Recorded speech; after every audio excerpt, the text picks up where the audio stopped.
This is a good nap.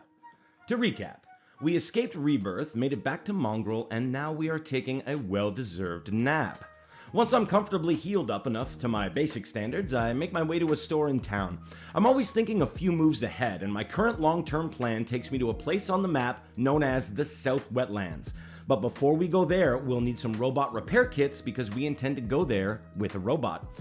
We're gonna go all the way up here into this section of lakes and mini islands.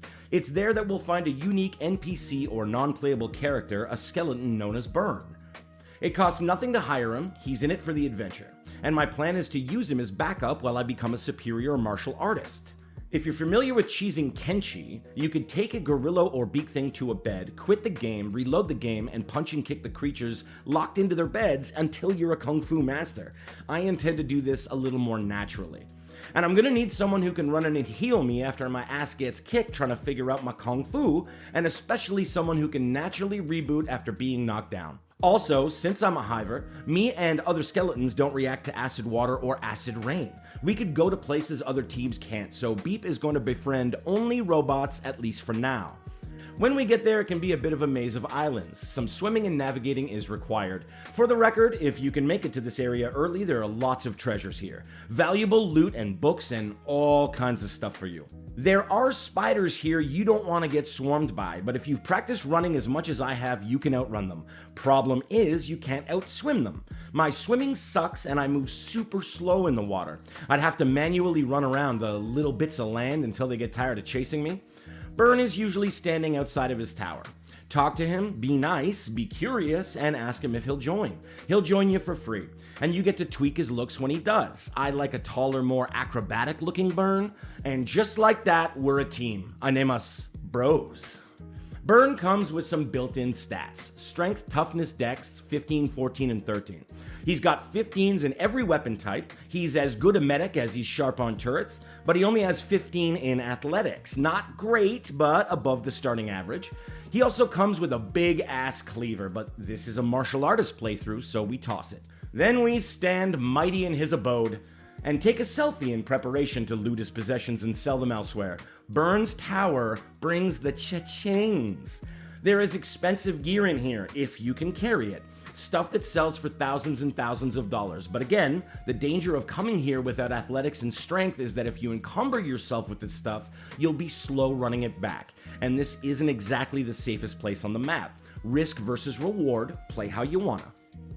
One of the closest towns to us is one of my favorite places in the game. It's right over here and up these mountains. We're gonna head for that, cash in our gear, buy some new digs, and set out on our ultimate martial arts adventure. The more I can run Burn at this point, the better. We have to run this guy all over the map and raise those athletics as much as we can and as soon as we can. Where we're ultimately going, we're likely to get attacked by beak things. If it comes down to it, Beep can pick up Burn and boot it out of there, though I don't think even Beep can outrun beak things yet. For now, let's just get into the mountains and make our way up to the tech hunter town of World's End. Burn comes with some nice dialogue, extra depth and character to the game. If Beep ever loses a limb and gets a robotic armor leg, these characters carry out scripts and bits. It's highly amusing. Burn remembers the old times and speaks often about the old world. He gives some insight into the way things are now and gives us information about various characters in the world. On our way up to the top of the mountain, we find a camp of some sort. We run around the walls to the front gate. Whenever approaching a town, I like to run up to the gate and see what happens, see how the guards react, and see who's guarding the town. Kenshi can be a racist place, and some places will attack you for not being a white guy. They seem cool. These are the Flotsam Ninjas. Let's go say hello. Towns with a building like this usually mean there's some kind of boss or leader in there. Let's give the greetings and the salutations. We talk with the big bad ninja lady, and she says she hates the Holy Nation for being a bunch of racists. I don't like racists either. I say, can I join? She says, yup. And now I'm a Flotsam Ninja. My relations with the Holy Nation immediately goes down. To them, now it's like I'm a terrorist. But if the day comes where I build myself a base, the Flotsam Ninjas will show up and give me some backup when I'm under attack, and I really love that part of it. Now the Flotsam Ninjas are on the map as green allies, and we can see World's End officially marked. We head there. It's hard to select it on the map and auto-run to this place. It's up a twisty, tall mountain with paths and rocks and trees, and it can take some manual navigating to figure it out. But it's there. Look at this place. Sunrise at World's End. Beautiful. The guards at the gate reveal the faction of the town. These are the tech hunters. I like these guys. They are treasure hunters and want to Indiana Jones the artifacts of the world and gather information and find relics and travel to distant lands finding documents and research. And their town is full of shops. We sell our gear, go shopping for better armor, and then go to the crossbow shop. Now, I could buy some great crossbows, but I'm sticking with toothpicks. These are the crappiest crossbows that you can get. That's because there's a stat called precision shooting, which is the ability not to hit your own team members when you shoot a crossbow. It's a friendly fire stat, and the higher it is, the less you hit your own friends with your shots. And the only way to raise that stat is to accidentally shoot your own team members a bunch of times. So I train crossbows on the lowest level crossbow I can have with the least damaging ammo. Once Beep and Burn have hit each other with arrows like hundreds of times, and maybe have learned not to do that anymore, they'll be ready for something that can do a lot more damage. We look cool after our shopping spree. Now, I'm clearly welcome in Tech Hunter towns. We're gonna run south toward another Tech Hunter town located down here. Where we wanna eventually end up is in the South Wetlands over here. So, we are going to run straight south to the tip of Holy Nation territory, and as newly appointed Holy Nation terrorists, see if we can run straight through it. We have to run back down the mountain, and that's exactly what we do. We run past a farm on a beautiful day, and then because this is Kenshi, we get attacked by a horde of Holy Nation soldiers trying to cleanse their land of trash like us. So I need to explain my tactics here and feel I might seem cold, harsh, and all Machiavelli about it. Beep can run faster than all these people. Burn sucks at running, and he's gonna get caught and smashed. Running Beep to safety is a tactical move. I'm not abandoning Burn. Burn is a skeleton that can auto-reboot after he goes down. Beep could be crippled and enslaved, and all sorts of things could go worse for him. I'm happy to get Beep to safety, leaving Burn behind as a decoy punching bag, and then distracting them with Beep and leading them away from Burn while he reboots. See, I'm playing chess in real time about these conflicts. So, Burn gets whacked. Crazy thing is, the rest of the army seems distracted, and now Burn's only being attacked by one guy. I have Burn straight fight the guy one-on-one while Beep runs back to back him up. But a Holy Nation guard runs over and cleaves Burn down. Another crazy thing, this guy doesn't care about Beep. Realizing I'm not under attack and not wanting to jump the gun, I run away, and he runs away. I think I'm good. I start healing Burn, but Holy Nation dude runs right back at us. Now I pick up Burn and boot it.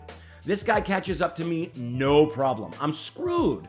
But we run into the water and dude's like, nope, I'm not getting my armor wet. And he just runs away. I guess he's like Bruce Willis in Unbreakable. Anyway, we get away, we heal up, and keep heading south. The more I can run Burn, the better. I want to take the long way around to every place we can go, circumnavigating the map as a jogging route, just to reveal locations and get the athletics up. That would be a great experience. But we're throwing in kung fu training along the way. We'll get there. Pro tip, those creatures are Garou. If you see them and they go, Garou, don't move. If Burn is with you, he'll say, don't move. If you ignore that like an ass, like me, and just keep running, this happens. And we suck at fighting, so this happens. After they're gone, we wake up from our comas and heal each other up. Beautiful night out. We find a smuggler's bar in the desert and get Beep into a bed after such a harsh ass kicking. This is where we recover. We take some time to chill and stop and smell the roses. Harsh world. Beautiful world. What is life? What does it all mean? And then we head out through the desert, always south. Look at us. Two dudes just chilling in the harsh desert of the real, heading out on adventures. Boy, I'd like them to succeed. What's this? God just sent down a bunch of jerks as a kick to the proverbial coconuts? Not this time, God. I run faster than your group of jerks. If you want me dead, you'll have to hit me with one of those sky lasers. And guess what, ladies and gentlemen? Apparently God didn't want me dead. We ran away, we didn't get sky lasered, and made it to the second Tech Hunter town, one of the best in the game, Flats Lagoon. All the best places in this game take some manual navigating. This can be a maze of running on land and swimming through lake. You have to optimize how you get there. If you suck at swimming, you don't want to get caught on an auto track to this town. You'll auto go in a straight line and walk right into the water, potentially moving at swimming speed instead of running speed. If anything attacks you out here and it's chasing you and you're on a preset destination, you'll get caught in the water on your way there, you'll slow down and get swarmed and destroyed while you're just trying to dog paddle. And how often might that happen? How much of a risk is it? Are you really gonna get attacked randomly right when you get here? Well, this is my first time here, and you see that? That's a horde of jerks that want to kill me. I'm being chased and might get destroyed before I reach the safety of the gates. I'm trying to path my way into town in the shortest straight lines of water through land. I want to get to land as fast as I can while swimming through as little water as I can. I make a play across the water. I'm surrounded, swarmed, doomed, and then, as soon as I break across the land, they give up like they know they can't catch me. Woo! This game crazy. We run around and towards and then ascend the mighty staircase of the great tech hunter city of Flats Lagoon. Like World's End, it's run by my can't fault them for being who they are faction, the Techies, but Flats Lagoon offers advantages over World's End and has significant things World's End doesn't have. This shop right here has engineering research and ancient science books. If you built or bought a house and have a research bench, these relics are more powerful than just books. Usually you have to fight monsters to get books and research like this, but this town has them for sale. It also has a fantastic crossbow shop, should you be interested in beast archery. And it has an NPC named Chad, who commonly appears here, who is a martial artist and is best without weaponry. For the Kung Fu playthrough, he would be a fantastic addition to our team, and he just might join us one day. But for now, it's just gonna be Beep and Bots. We've unlocked my two favorite tech towns, and now it's time for my martial arts plan to get put into action. From the gates of Flats Lagoon, we navigate through the islands and lakes and make our way toward the South Wetlands. In order to do that from here, we have to run through the bone fields. And on our way, Byrne warns us about the dangers of beak things. If you don't know what a beak thing is, I'm warning you about them too. Hell, even if you do know what they are, damn, still, warning. Beep can outrun a lot of things in the game at this point, not beak things. Not yet. And beak things will eat you to death, and this is where they live. Like fogmen, they will kill you and eat you. Unlike fogmen, that will carry you away after your beating and tie you to a pole and then eat you to death, beak things can eat you wherever they just took you down. It's an immediate consumption. This run, however, seems kind to me. It's going well. We see a slave camp in the distance and head toward it. And then we find what we're here for. Swamp turtles. Swamp turtles are peaceful creatures that don't do too much damage. If you're cruel, you can beat on them for experience. I am cruel, that's my intention. And right now I suck at beating things up and I'm here to practice. They envelop and surround us and we try to punch and kick our way out of there. Beep takes a serious beating and goes down. Then I notice Byrne isn't throwing punches or kicks. Byrne's martial arts sucks so bad, the penalties from his backpack and armor have his kung fu below zero. He's not even good enough to throw a punch. I have him carry his gear instead of wear it, now he can throw down. We let Beep take a nap in the slave camp overnight and head back out in the morning.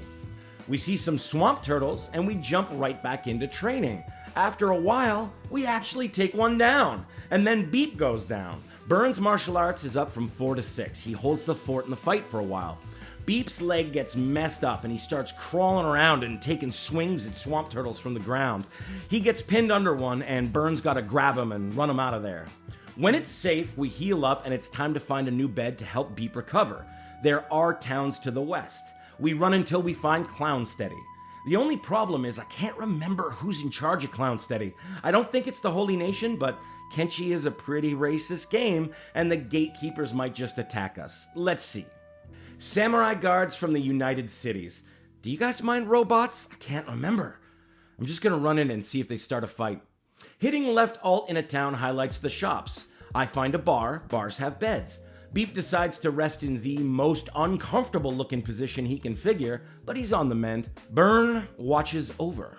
Tomorrow will be another day of Kung Fu training.